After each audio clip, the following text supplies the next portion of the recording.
Haleluya, puji Tuhan, shalom dan selamat malam. Kembali kita bisa berjumpa di dalam kasih Bapa kita Tuhan Yesus Kristus pada Jumat malam ini tanggal 5 November 2021. Kita bersyukur kepada Tuhan Yesus karena Bapak Ibu Saudara semua bersama keluarga, bersama saya senantiasa di dalam pemeliharaan Tuhan. Karena Tuhan ciptakan kita untuk perkara yang kekal. Kita di dunia ini hanya sifatnya sementara. Kehidupan yang akan datang sifatnya kekal selama-lamanya. Jadi kalau saya tulis bahasa matematikanya ya, dibandingkan kehidupan kita saat ini, dibandingkan kehidupan yang kekal, itu sama dengan 1 banding tak terhingga.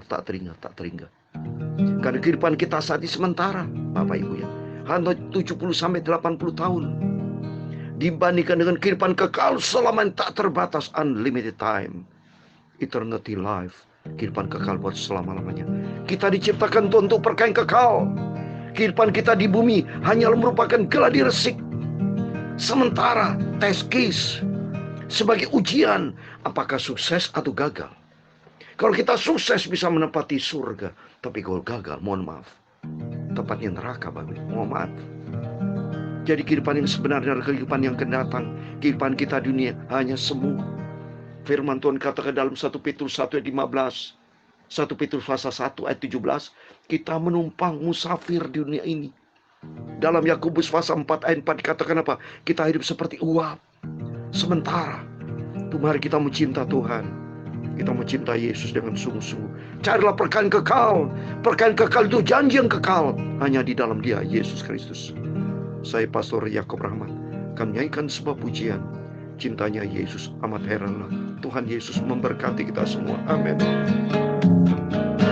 Cintanya Yesus amat heranlah.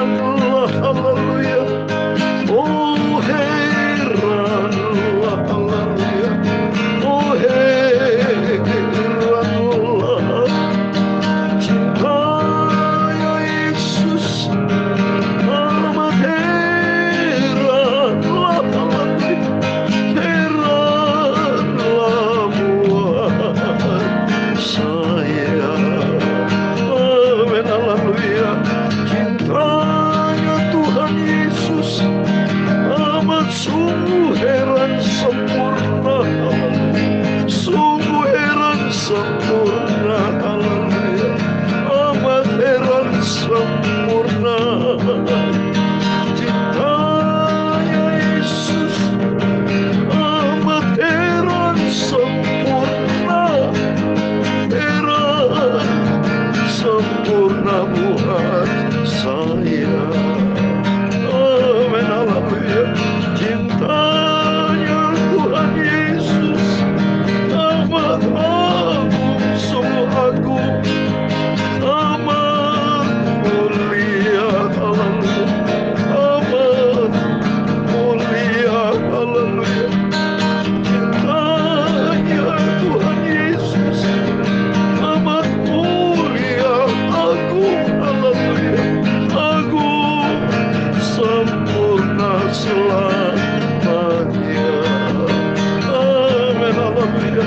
Cintanya Tuhan Yesus sungguh amat lebar, amat panjang. Haleluya. Amat tinggi tak terduga. Cintanya Yesus lebih dalam dari lautan, lebih lebar dari segala-galanya. Amin. Haleluya. Cintanya Tuhan Yesus semua amat sempurna. Dalam Efesus pasal 3 ayat 18, aku berdoa supaya kamu bersama-sama dengan segala orang kudus dapat memahami betapa lebarnya dan panjangnya dan tingginya dan dalamnya kasih Kristus amat sempurna. Amin. Amin. Haleluya. Cintanya Tuhan Yesus amat mulia, agung. Haleluya. Sungguh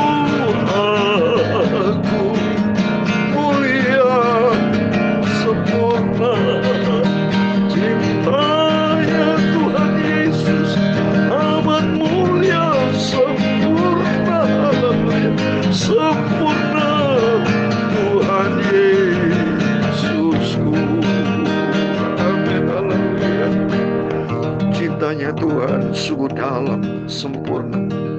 Firman Tuhan dikatakan sebelum kita diciptakan, sebelum kita di dalam kandungan ibu kita, Tuhan sudah punya planning dalam hidup kita. Cintanya Tuhan, rencana Tuhan sempurna. Bahkan Tuhan berfirman dalam Yeremia 29 ayat 11, Tuhan memiliki rancangan yang sungguh amat dalam, sempurna. Kehidupan kita sekarang adalah persiapan untuk kehidupan kita yang akan datang.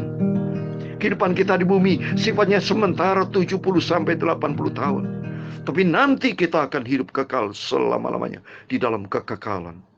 Seperti dikatakan Sir Thomas Brown, waktu kita ada di bumi adalah sebuah sisipan kecil dalam kekekalan. Kita diciptakan untuk hal yang kekal. Tuhan berjanji, janji Tuhan untuk perkara yang kekal. Oleh itu mari kita mencari perkara yang kekal hanya di dalam kebenaran firman Tuhan. Amin. Mari kita kembali kepada firman Tuhan. Kita malam hari ini atas rahmat anugerah Tuhan, kita kembali, kita baca dalam Kisah Rasul pasal 20. Kita mau tekun baca firman Tuhan. Sebelum kita istirahat, terlebih dahulu kita baca firman Tuhan. Terlebih dahulu kita bergumul karib dengan Tuhan, berdoa dan baca firman Tuhan, sehingga hidup kita mencari perkekal dicatat dalam buku hayat kehidupan kita. Amin, puji Tuhan. Buku hayat kehidupan kita ada di dalam kerajaan surga oleh Tuhan Yesus.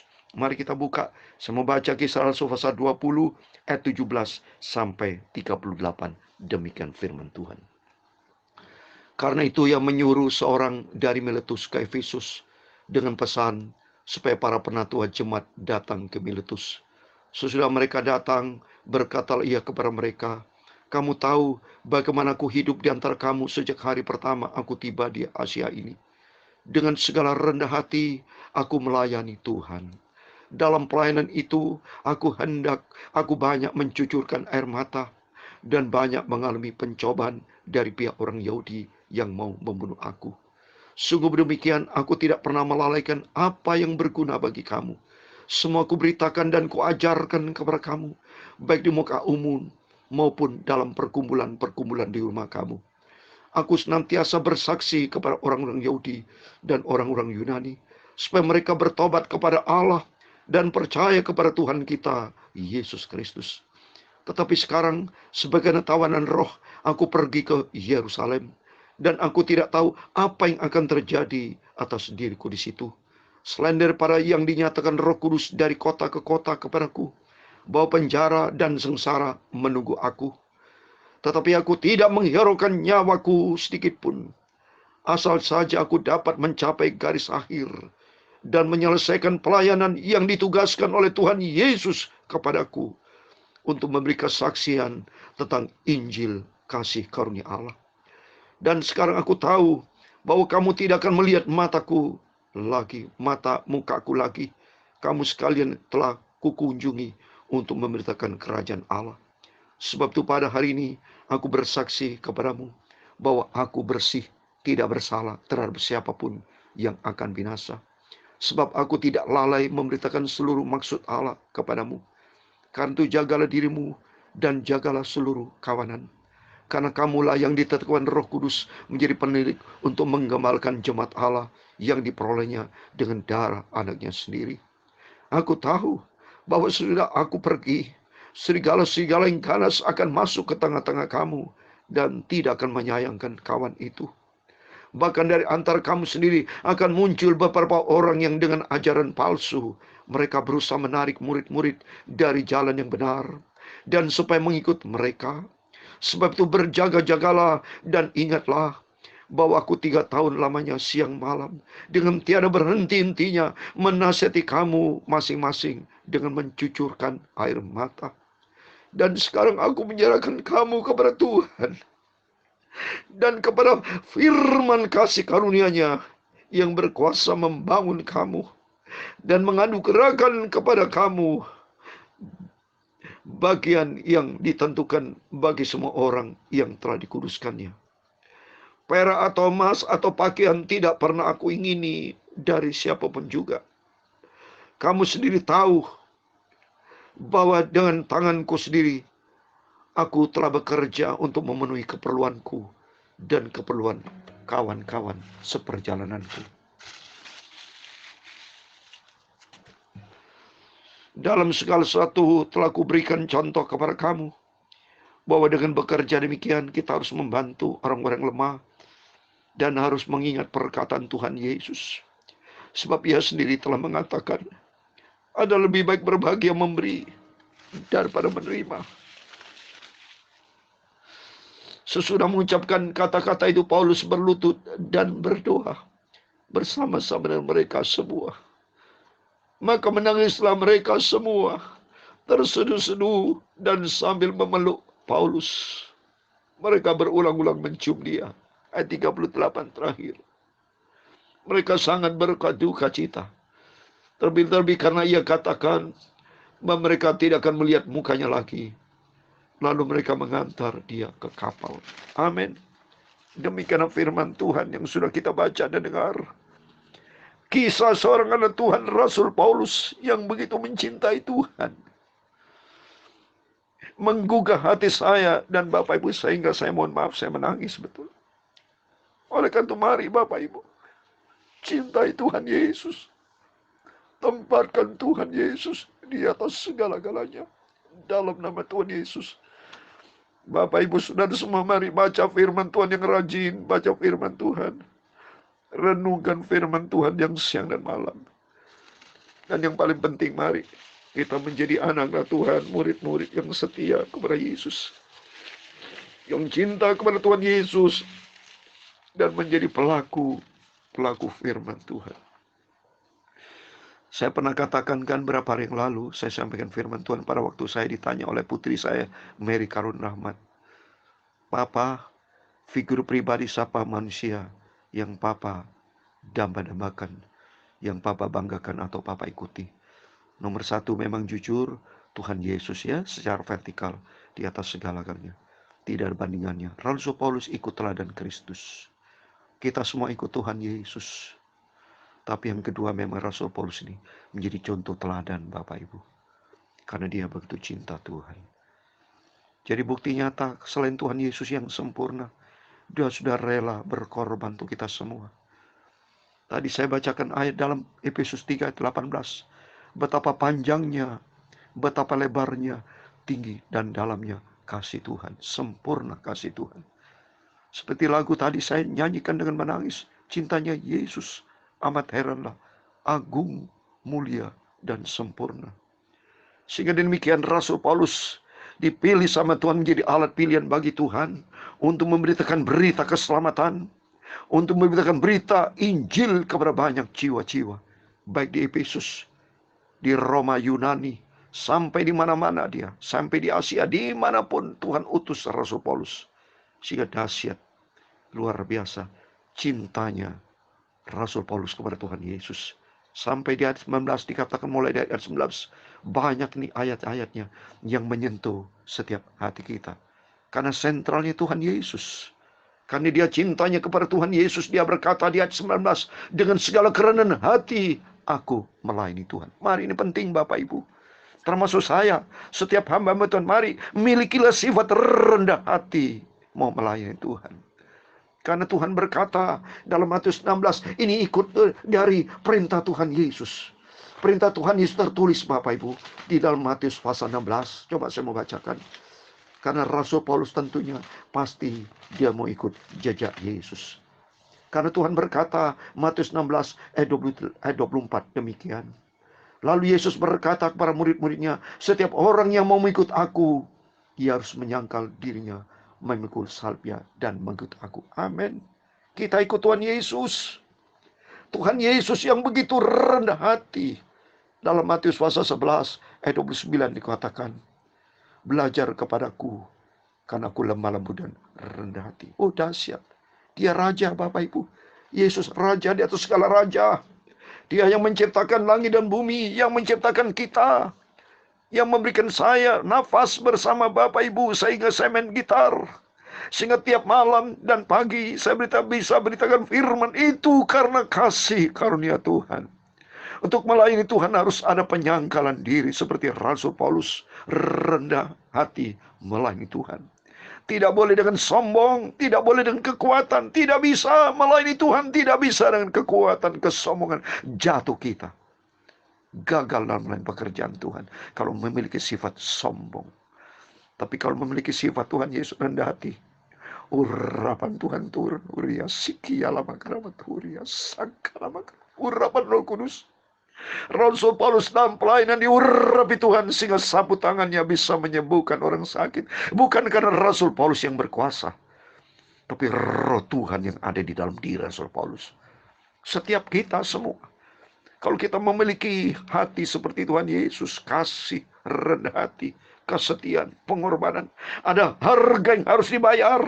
Seperti Tuhan Yesus, ada harga yang sudah dibayar di atas kayu salib, korbankan dirinya untuk selamatkan kita semua. Sehingga kita selamat karena keselamatan kasih karunia Tuhan yang sempurna, tidak ada tandingannya. Dan kedua Rasul Paulus, dia katakan di ayat 24, yang menyentuh hati saya bersama Bapak Ibu. Saya ikuti Tuhan Yesus. Rasul Paulus ikuti Tuhan Yesus. Yesus sampai rela nyawanya dia korbankan untuk kita semua. Termasuk Petrus. Petrus kalau dalam sejarah, dia tidak layak untuk dimati di atas kayu salib sama dengan Yesus. Sampai dia dibalik, Bapak Ibu. Petrus sampai dibalik itu, disungsang. Di atas salib itu tapi disungsang. Karena dia katakan, aku orang berdosa tidak layak seperti Yesus. Demikian Rasul Paulus katakan di ayat 24. Tetapi aku tidak menghiraukan nyawaku sedikit pun, asal saja aku dapat mencapai garis akhir dan menyelesaikan pelayan yang ditugaskan oleh Tuhan Yesus kepadaku untuk memberi kesaksian tentang Injil kasih karunia Allah. Hebat, luar biasa.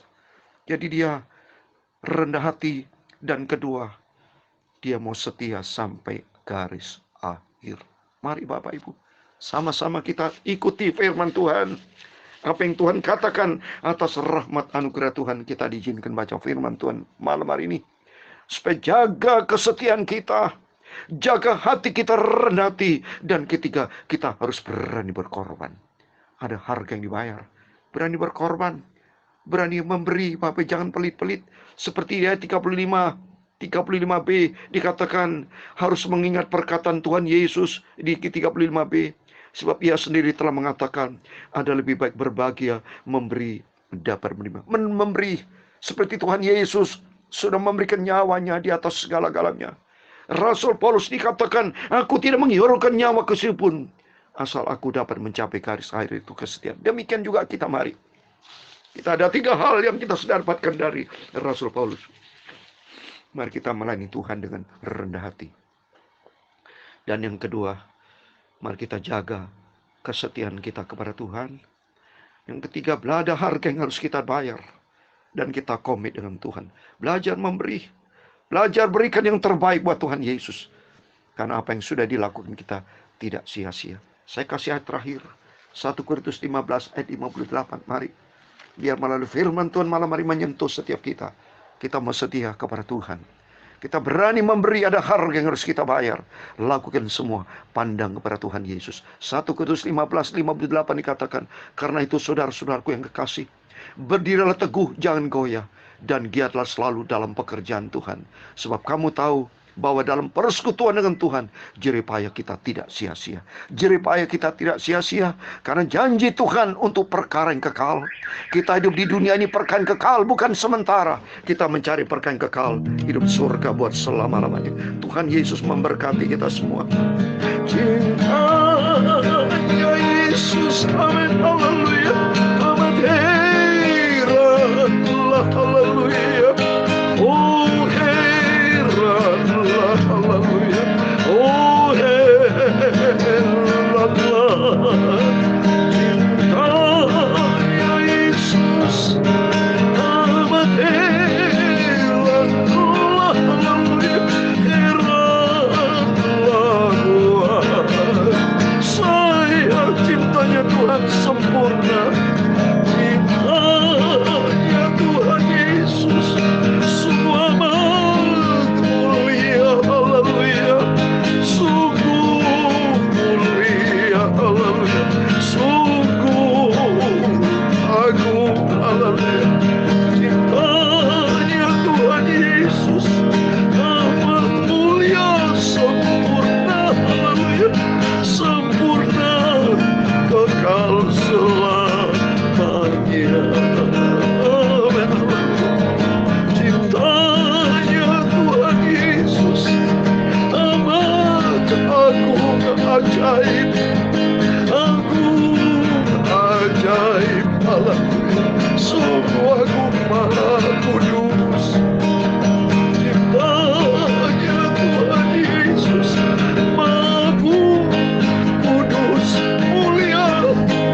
sempurna. Amin. Haleluya. Tuhan memberkati engkau dan melindungi engkau. Tuhan menyinari engkau dengan wajah-Nya dan memberi engkau kasih karunia. Tuhan menghadapkan wajahnya kepadamu dan memberi engkau damai sejahtera. Bapa kami yang di surga, dikuduskanlah namamu, datanglah kerajaanmu, jadilah kehendak-mu di bumi seperti di surga. Berikanlah kami pada hari ini makanan kami yang secukupnya, dan ampunilah kami akan kesalahan kami, seperti kami juga mengampuni orang bersalah kepada kami. Dan jangan membawa kami ke dalam pencobaan, tetapi lepaskanlah kami dari paling jahat, karena engkaulah yang punya kerajaan dan kuasa dan kemuliaan sampai selama-lamanya. Amin. Selamat malam. Sebelum beristirahat, berjaga dan berdoa. Tuhan Yesus memberkati Bapak Ibu Saudara semua. Tuhan bersama kita. Immanuel, puji Tuhan. Haleluya. Amin.